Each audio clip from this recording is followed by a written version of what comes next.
Olá pessoal, vamos retornar à nossa aula. Espero que vocês tenham assistido a aula anterior, que é muito proveitosa, né? Assunto bastante interessante também e primordial para os seus conhecimentos administrativos e como cidadãos.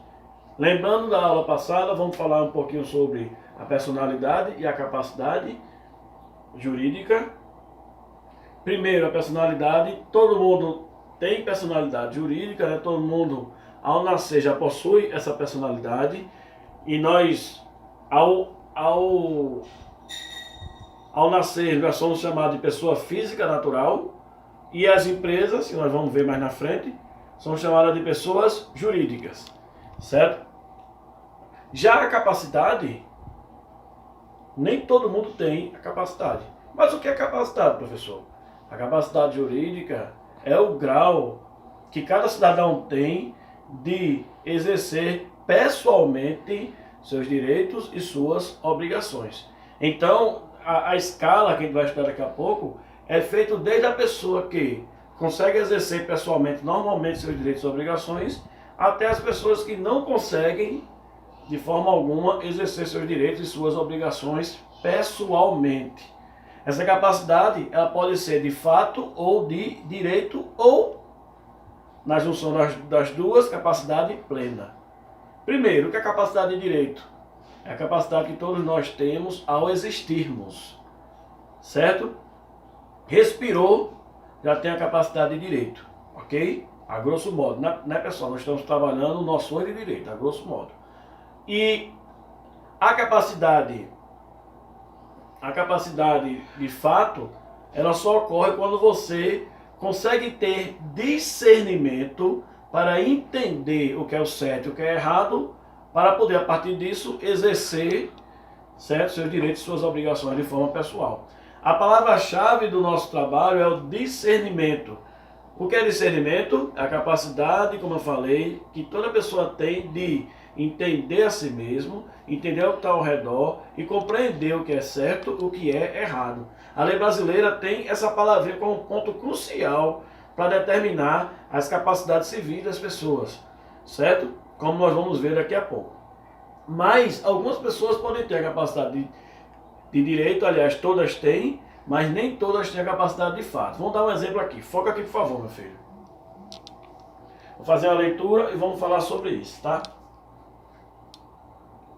Algumas pessoas têm capacidade de direito, mas não têm capacidade de fato. Pode focar, não precisa aparecer não. Isso. Exemplo. Os recém-nascidos e os loucos têm somente a capacidade de direito, pois esta capacidade é adquirida assim que a pessoa nasce. Certo? A grosso modo, respirou, já tem o direito, né? Já tem a capacidade de direito. Eles podem, por exemplo, exercer o direito de herdar. O que é herdar? É você receber bens ou direitos de alguém que já faleceu, que era seu parente. Certo? Todo mundo, mesmo os recém-nascidos e os loucos, eles têm sim direito de herdar, capacidade de herdar bens. Porque eles têm a capacidade de direito, todos nós temos. Certo? Mas não tem capacidade de fato. Eles não têm capacidade de fato, ou seja, não podem exercer qualquer direito de propor qualquer ação em defesa da sua herança recebida. Precisam ser representados pelos pais ou curadores. Agora para mim, meu filho. O que é que isso quer dizer, gente? Todo mundo tem capacidade de direito, inclusive os recém-nascidos e os loucos. Certo? Isso aí vocês já entenderam. Tendo a capacidade de direito, eles podem herdar bens. Ok. Mas, por não ter discernimento, por não entender o que se passa, por não entender ainda o que é o certo ou o que é o errado, conforme os padrões da sociedade, do ponto de vista ético e moral, eles não podem pessoalmente brigar pela sua herança. Porque eles ainda não respondem por si mesmos. Um recém-nascido, ele não pode opinar, obviamente, porque ele ainda não entende o que se passa. E os loucos, né, as pessoas comprovadamente loucas, elas também não podem dar sua opinião e reivindicar suas situações, porque eles também não conseguem entender o que está acontecendo, eles não têm discernimento. Tá, pessoal? Então esse exemplo é muito bom, espero que vocês façam uma reflexão sobre ele e vamos seguir em frente, passando aqui o próximo slide. Graus de capacidade. Eu disse a vocês que a capacidade jurídica ela vai desde o grau que a pessoa tem discernimento total até o grau que a pessoa não tem discernimento. Existe o meio termo, que é o que a gente vai estudar a partir desse momento. Olhem aí a tela. São considerados capazes, na lei brasileira, todos os indivíduos maiores de 18 anos. Isso é praxe, isso é regra padrão. No entanto, olha a observação vermelha. Desde que possua discernimento para entender as consequências dos seus atos. Certo? Regra padrão, 18 anos já é considerado totalmente capaz na lei brasileira. Ele já é capaz, legalmente, ele já tem a personalidade e a capacidade de exercer todas as situações de forma pessoal. Tá? Desde que tenha, ó, a palavra-chave, discernimento para entender o que está fazendo, para entender o que acontece, para distinguir o certo e o errado. Ok? O próximo grau é o meio termo.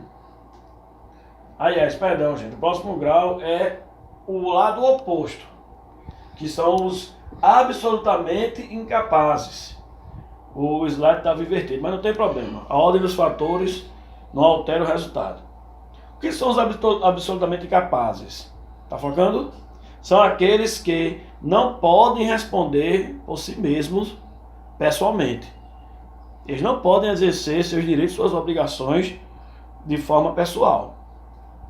E por isso, já que eles não podem responder por si mesmos, eles têm que ser representados. Os absolutamente incapazes têm que ser sempre representados. Certo? Todas as ações jurídicas dele têm que ser feitas através de alguém. Não podem participar do ato jurídico. Certo? O ato é nulo. O que é que isso quer dizer? Vamos supor que alguém vá a um banco e peça um empréstimo. Certo? Vamos supor que o gerente deu um empréstimo a essa pessoa. Se ela for considerada incapaz, mesmo tendo a assinatura dela em todas as partes do contrato, inclusive a assinatura final, aquele contrato é nulo. Ele não tem valor nenhum juridicamente, porque ele não pode responder por si mesmo. Certo? E quais são as pessoas que não podem responder por si mesmo na lei brasileira? Primeiro, menores de 16 anos. Muitos de vocês, do ponto de vista jurídico, ainda não podem responder por si mesmos. Tá? Próximo. Os que, por enfermidade ou deficiência mental, não tiverem o necessário discernimento para a prática desses atos. Ou seja, são as pessoas que têm algum problema mental ou têm alguma doença que impede ele de entender o que está acontecendo. Então ele tem que ser sempre representado. Os que, terceiro item, mesmo por causa transitória, não puderem exprimir sua vontade. Palavra-chave aqui, transitória. Passa para cá, meu filho. O que é algo transitório? É algo que não é permanente. É algo que naquele momento está acontecendo, que mais na frente pode não acontecer. Certo? Então, ó, a lei diz aqui o quê? Mesmo de forma transitória, não poder exprimir sua vontade. O que é exprimir? É mostrar sua vontade. É decidir o que é melhor ou pior para ele. Certo? Então, transitoriamente, algumas pessoas são consideradas incapazes. Vou dar um exemplo bem simples. O camarada é maior de 18 anos, é totalmente capaz, como eu já disse, tem discernimento. Mas por algum motivo fica acamado, fica de coma. Certo? Coma, a pessoa não está morta, mas também não está com condições de mostrar sua vontade. Naquele momento, ele tem que ser representado. Ele passa a ser considerado incapaz temporariamente. Por quê, pessoal? Porque ele não pode exprimir, não pode mostrar sua vontade. Certo? Outra situação. né? Pessoas que no acesso de raiva ou na hora da ira, eles passam a cometer atos que ele normalmente não cometeria. Isso é bastante polêmico que eu estou dizendo, tá? Mas já aconteceu de tribunais inocentarem uma pessoa que chegou a cometer crimes contra outra pessoa, porque ficou comprovado que naquele momento a pessoa estava com tanta raiva que o organismo dele apagou totalmente o sistema de razão, o sistema de raciocínio, e ele agiu como se fosse um animal. Ok? Mas isso é raro de acontecer. Mas em resumo é isso. Mesmo que de forma transitória, se você não conseguir expor o que você pensa, você é considerado incapaz. Tá? Vamos para frente. Relativamente incapaz. Relativamente ao meio tempo que eu falei, entre as duas polaridades. Relativamente incapazes, eles devem ser assistidos. O ato jurídico pode ser anulável. O que é que isso quer dizer? Eles respondem mais ou menos pelos seus atos, né? No meio termo. Quando eles praticam um ato jurídico, eles precisam sempre da ajuda de alguém. Eles não são substituídos por essa pessoa. Eles são assistidos, acompanhados, ajudados por essa pessoa. Certo? Por exemplo,